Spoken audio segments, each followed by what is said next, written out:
ক্রিকেটকে যারা ধ্বংস করেছে তাদের কোনো দায়িত্বে দেখতে চাই না। দেশের ক্রিকেটকে যারা ধ্বংস করেছে তাদের আর কোনো দায়িত্বে দেখতে চাই না। গতকাল ফেসবুকে করা এক পোস্টে এমনটি বলেছেন জাতীয় দলের সাবেক হয়ে যাওয়া তারকা পেস বোলার রুবেল হোসেন। গত 5ই আগস্ট সোমবার শিক্ষার্থীদের কোটা সংস্কার আন্দোলনের তোপের মুখে পড়ে দেশ ত্যাগ করেন প্রধানমন্ত্রী শেখ হাসিনা। ক্ষমতাসীন আওয়ামী লীগের এই সভাপতির দেশ ত্যাগের পর থেকে শুরু হয়েছে ক্রিকেটের পালাবদলের গুঞ্জন।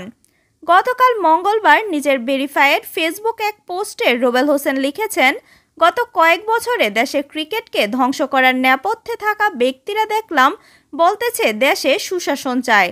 শুধুমাত্র অপছন্দের তালিকায় থাকার কারণে অসংখ্য ক্রিকেটারের ক্যারিয়ার ধ্বংস করে দেয়া ব্যক্তিরা এখন ক্ষমতার পালাবদল দেখে রং বদলানোর চেষ্টায় আছে। জাতীয় দলে সাবেক হয়ে যাওয়া এই তারকা পেসার আরও লিখেন, একইভাবে চান্ডিকা হাথুরুসিংহে সহ তার অবৈধ কাজে সহায়তা করে দেশের ক্রিকেটকে ধ্বংস করা ব্যক্তিদের অন্তত আর কোনো দায়িত্বেই দেখতে চাই না। Shamima Sultana, news desk, news plus.